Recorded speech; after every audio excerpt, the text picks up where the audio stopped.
जिन्होंने राजस्थान की जनता को 15वां बजट पेश किया गया। लगभग 170 पृष्ठ के बजट में जो पृष्ठ संख्या 3 है, जो विपक्ष में बैठे हुए लोगों को पीड़ा हो रही है, वो पृष्ठ संख्या 3 में जो 3 चीजें माननीय मुख्यमंत्री मोदी ने की है, ये इनको पच नहीं रही है। माननीय मुख्यमंत्री सभापति महोदय, जो गरीब की झोंपड़ी होती है, जो 200 रुपए की मजदूरी करता है, सुबह से शाम तक बाहर रहता है, उसका जो बिल आता था, उसके परिवार का जो जीविकोपार्जन करता था, उसके परिवार को जो शिक्षा दिलाता था, उसमें खर्च हो जाता था। उसके परिजनों से वो बिल जमा नहीं होता था, उसका कनेक्शन काट दिया जाता था, और चाहे वो सर्दी हो, गर्मी हो, बरसात में हो, वो अंधेरे में रहता था। माननीय मुख्यमंत्री महोदय ने हम सबकी भावनाओं को ध्यान में रखते हुए जिस प्रकार पिछले 50 करके उसको राहत देने का काम किया गया। माननीय सभापति महोदय, जो विकलांग पेंशन थी, जो विधवा पेंशन थी, जो वृद्धावस्था पेंशन थी, जो 500 750 रुपए मिलते थे, उसको माननीय मुख्यमंत्री महोदय ने बढ़ाकर 10,00,000 किया गया। जो गैस, जो 2014 में भारतीय जनता पार्टी के नेताओं ने कहा था कि बहुत ही महंगाई की मार, आपकी बार मोदी सरकार, उस टाइम पे 384 रुपए का सिलेंडर मिलता था, 68 रुपए में डीजल मिलता था, 72 रुपए में पेट्रोल मिलता था, 40 रुपए किलो में सरसों का तेल मिलता था,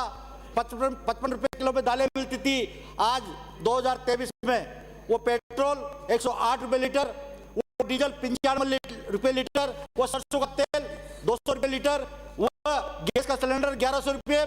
ये नारा, और आपने 2014 में कहा था कि अगर भारतीय जनता पार्टी की सरकार आएगी,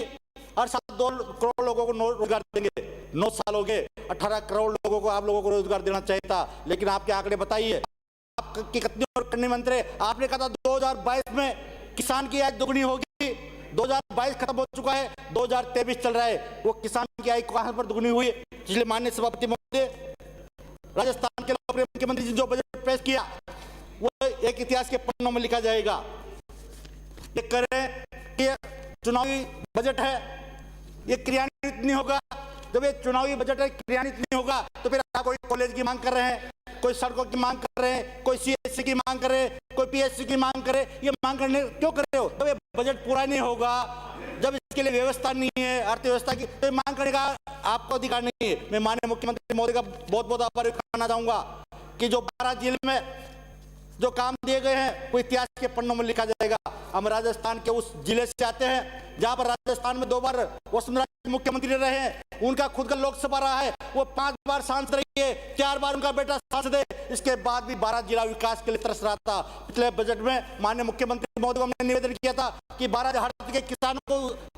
उत्थान करना है, तो आपको परवनवर सिंचाई परियोजना को स्वीकृत करना होगा। आज आपने उस पर लगभग 8,000 करोड़ रुपए सैंक्शन किए, उसका काम चल रहा है। मेरा आपके माध्यम से माननीय मुख्यमंत्री महोदय से निवेदन है कि उस परवनवर सिंचाई परियोजना की जो गति, जो धीमी गति चल रही है, उसमें तीव्रता है, और हम सितंबर और अक्टूबर में आचार संहिता के पहले उसका पानी छोड़े और किसान के खेत तक पानी पहुंचाने का काम करे। माननीय सभापति महोदय, जो माननीय मुख्यमंत्री महोदय ने किसानों को 2000 यूनिट प्रति माह जो छूट देना काम किया गया है, मेरा आपके माध्यम से माननीय मुख्यमंत्री महोदय से ये निवेदन है कि आपने 2000 यूनिट का है, इसमें लगभग आपने आंकड़ा दिया 11 लाख किसानों को इसका लाभ मिलेगा। मेरा आपके माध्यम से राजस्थान के किसानों की तरफ से निवेदन है, आपको एग्रीकल्चर की जो 3 फेज की जो बिजली किसान के काम आती है, उसको फ्री 6 घंटे, जो 5 घंटे, 6 घंटे, 7 घंटे जो आपका मापदंड है, उसको एग्रीकल्चर के लिए करने की घोषणा करने का मांग करता हूँ। माननीय सभापति महोदय, जो 10 करोड़ रुपए हर साल,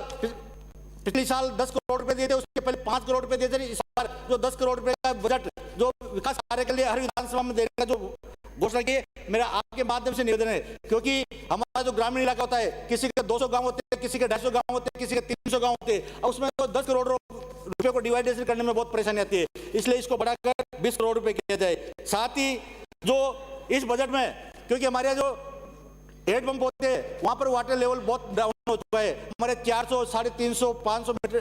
फीट पे पानी निकलता है। आप जो हेडपंप सैंक्शन करते हो वो सक्सेस नहीं होता है, इसलिए हर विधानसभा में जहां पर डार्क जोन है, कम से कम 50 ट्यूबवेल आप बजट बजट में घोषणा करने की काम करे। साथ ही स्कूलों की जो बिल्डिंग है, आपने स्कूल मिडिल से हायर सेकेंडरी कर दिए,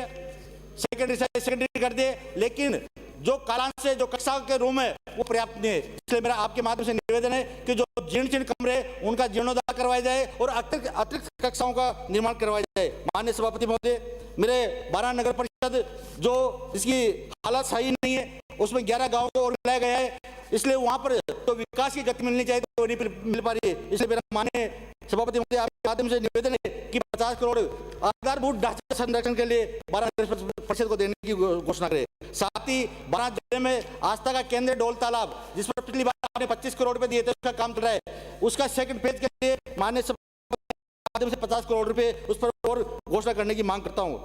माननीय सभापति महोदय, 12 नगर परिषद को, क्योंकि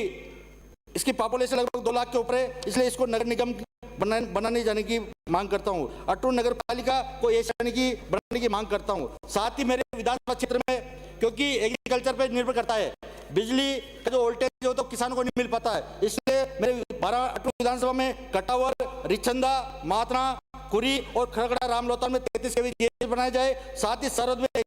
जीएसएस बनाया जाए। साथ ही हमारे जो 12 का जो डिपो है वो मध्य प्रदेश से, श्योपुर से, शिवपुरी से, गुना से, झालावाड़ से जुड़ा हुआ है, लेकिन वहां पर यात्रियों को बैठने की पर्याप्त व्यवस्था नहीं है। इसलिए मेरा माननीय सभापति महोदय आपके माध्यम से मुख्यमंत्री महोदय से निवेदन है कि उस पर कम से कम 10 करोड़ रुपए उसके जीर्णोद्धार के लिए, वहां पर यात्रियों को बैठने के लिए, पीने की पानी की व्यवस्था के लिए खर्च कोशिश करने का प्रयास निवेदन करना चाहूंगा। साथ ही मेरे विधानसभा क्षेत्र में शेरगढ़ जो वन्य जीव पर्यावरण में आता है, उसकी इस नदी पार से उस पार जाने के लिए लोगों को 30 किलोमीटर का परिक्रमा कर आना पड़ता है। अगर नरसिंहपुरा से शेरगढ़ के बीच में अगर छोटी पुलिया बन जाएगी तो लोगों को जो 30 किलोमीटर का चक्कर काट के आना पड़ता है, उसको बड़ी राहत मिलेगी। इसलिए माननीय सभापति महोदय, राजस्थान की जनता का बहुत बहुत आभार व्यक्त करना चाहेंगे कि राजस्थान के लोकप्रिय मुख्यमंत्री सम्मान गहलोत साहब को तीसरी बार मौका दिया और जो बजट पेश किया गया है उस बजट को लेकर, चाहे गांव की चौपाल की बात करो, गरीब की बात करो, किसान की बात करो, नौजवानों की बात करो, हर व्यक्ति इस बजट की प्रशंसा कर रहा है। लेकिन आलोचना करने वाले लोग जो भारतीय जनता पार्टी के लोग हैं, केंद्र का भी बजट पेश हुआ है, हम उस जिलों से आते जहां पर 13 जिले इसी ERCP के योजना से लाभान्वित होना चाहते हैं। हमारी नदियों से, हमारे जिले में 18 किलोमीटर नदियां हैं, बरसात के समय में बाढ़ आती है, गांव के गांव उजाड़ हो जाते हैं, लेकिन जब किसान को एग्रीकल्चर के पानी की जरूरत पड़ती है तो एक एक बूंद पानी के लिए तरसते हैं। वो ये ERCP योजना के तहत चाहे 12 जिले की परवन नदियों, पार्वती नदियों, परवन, पार्वती, काली सिंध, अंधेरी, लासी, कुंडी, इस प्रकार की नदियां जिनको रोककर उसका पानी रोका जाए तो जो 13 जिले के लोगों की जो मांगे, चाहे पीने के पानी की समस्या हो या खेती के पानी की समस्या हो या जीव जंतुओं के पीने के पानी की समस्या हो, वो सारी समस्याओं का समाधान होगा। इसलिए मेरा प्रतिपक्ष के नेताओं से निवेदन है कि माननीय प्रधानमंत्री जी जिस प्रकार से दौसा में आए और उन्होंने इस पर नहीं बोला, मेरा आप सबसे निवेदन है कि 13 जिलों के किसानों की भावनाओं को ध्यान में रखते हुए, 13 जिले के लोगों की भावनाओं को ध्यान में रखते हुए उसको राष्ट्रीय परियोजना घोषित करवा जाए। माननीय सभापति महोदय, मैं तो माननीय मुख्यमंत्री को ये निवेदन करना चाहूंगा कि जो राजस्थान की जनता को आपने गणेश मानकर ये जो बजट पेश किया गया, इसको क्रियान्वित करने में जरूर आपको गति देनी होगी। मैं राजस्थान की जनता की तरफ से, मेरे 12 जिले की जनता की तरफ से आपको बहुत बहुत बधाई देना चाहूंगा कि आपने जो बजट पेश किया गया वो एक ऐतिहासिक बजट है। धन्यवाद। जय हिंद, जय भारत।